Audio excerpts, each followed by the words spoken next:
Hey everybody, my name is Jared and I am a Master Mason in the state of Mississippi in the United States of America, wearing another awesome pin done by Edgar Alejandro over at Masonic Revival.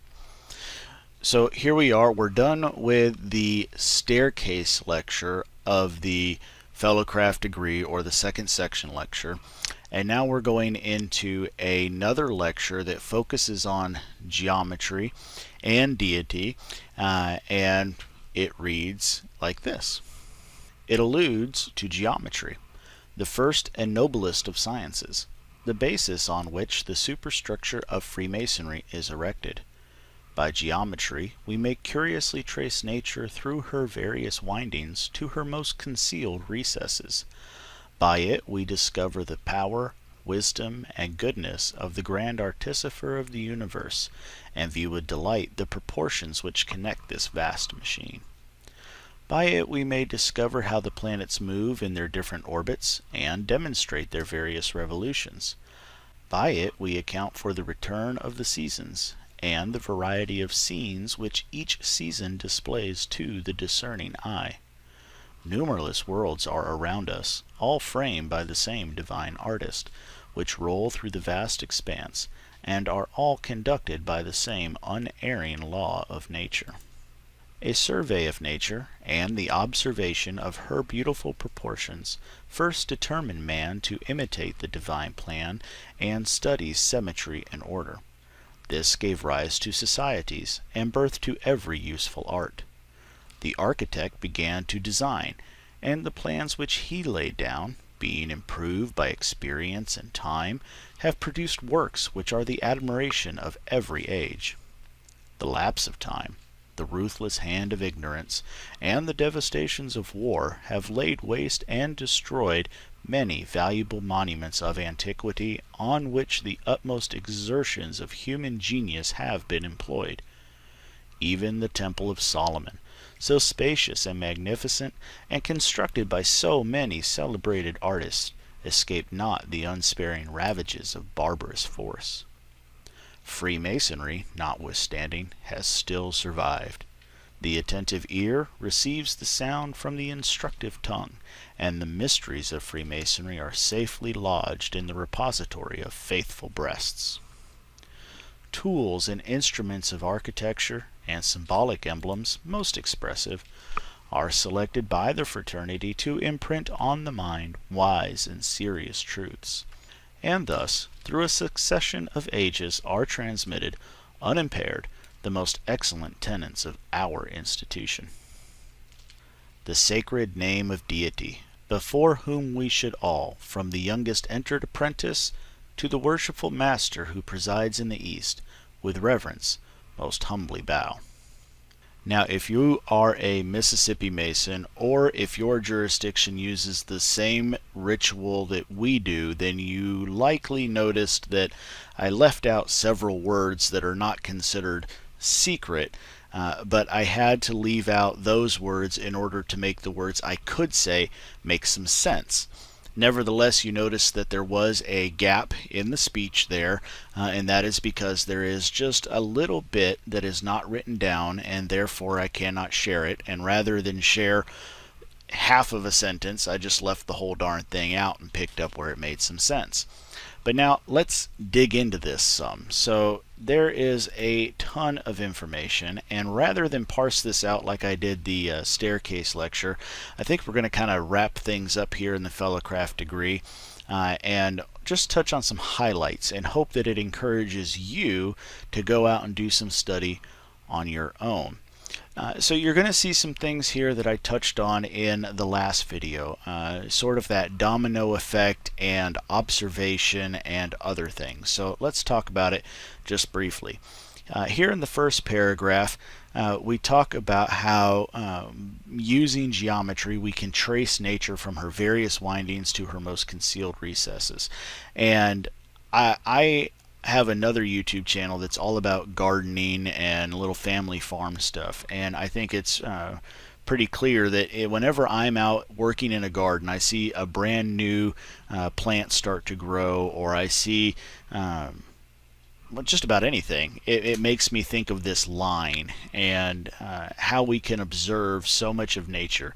There really is a lot of patterning that's done, and a lot of playing off one another, and I really struggle for words because there's just so much and it's hard to try to bring it down into just one sentence. But suffice to say, I feel like that power of observation, that ability to see something and then to take the time to contemplate it, research it, study it, and understand it, is a very important progress of us as individuals. And I think that we need to explore that more, more than we seem to be doing.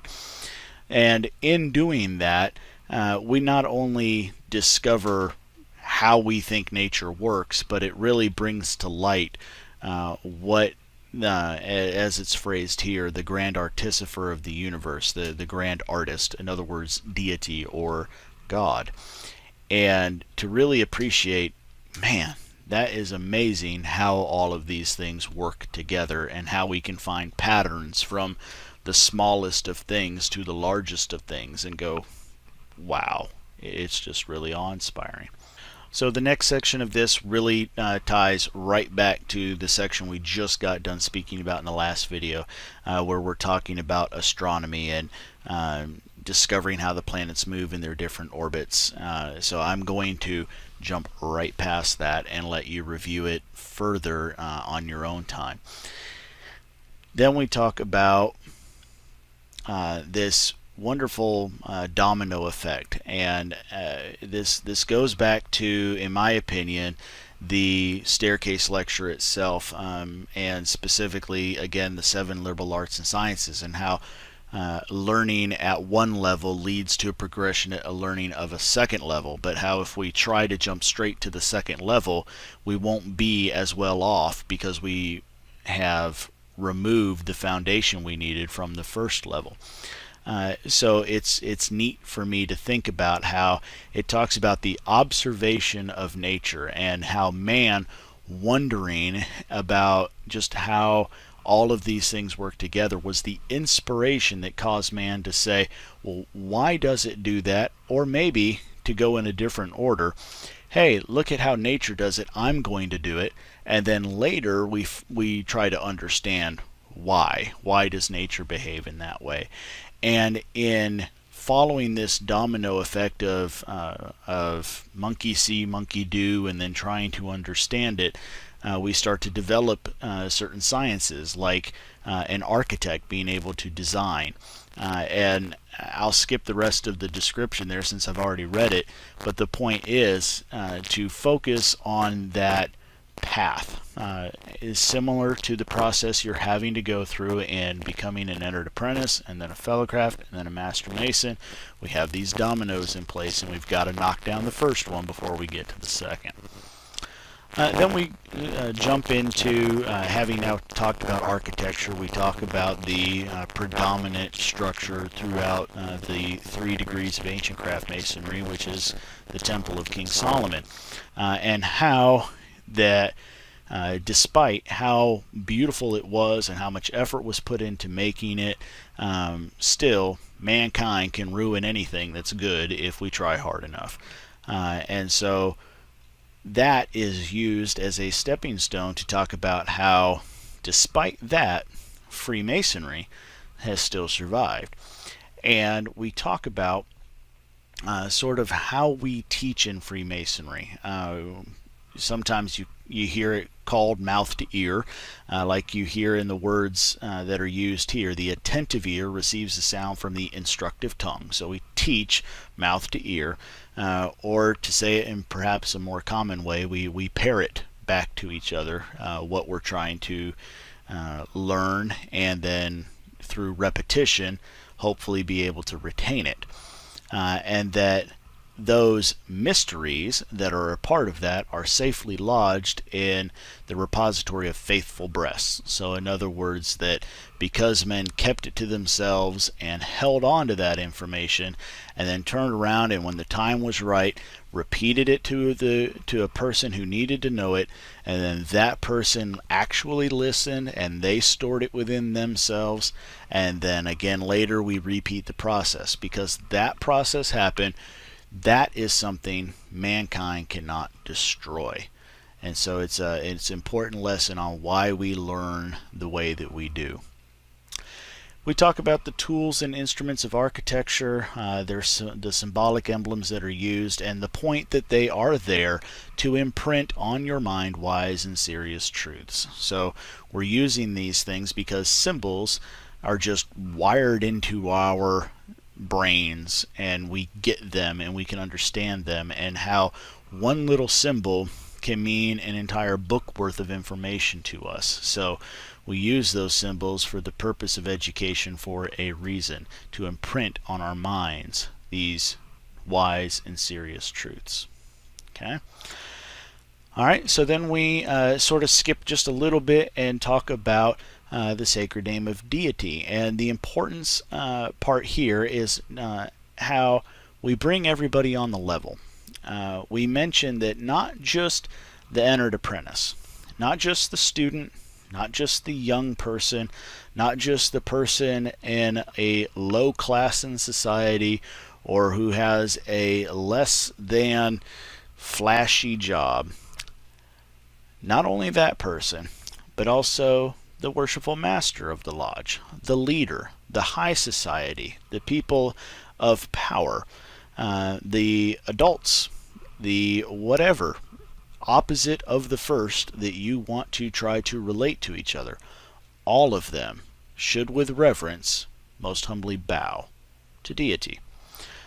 So I think that's a very important lesson, and certainly in the lodge I think that's a very impactful part of this degree when that takes place. So again, I'll repeat myself from the last video. It's phrases like that are public, and it makes me wonder how people could possibly question the religious motives, so to speak, of Freemasonry. So I leave it to you to decide. So there we are. We're going to call this section geometry, even though we already had a section called geometry back in the second section lecture. But that's what we're going to call it for the purpose of this video. Coming up next is the charge for the fellowcraft, and then we'll talk about the proficiency, and we'll be done with the fellowcraft degree. Thank you all so much for taking the time to watch. I really do appreciate it, and I appreciate all the kind messages I continually receive where brethren say, thank you for making these videos. It helped with my study. It reminded me of something because I haven't seen a particular degree in so long, or I changed jurisdictions and I hadn't remembered that it was done that way in this other jurisdiction. Whatever the messages are, it's really quite a pleasure to receive those and to converse with some of you in an untiled way, and really connect with you through these videos. So thank you for that. We'll see you next time. Bye.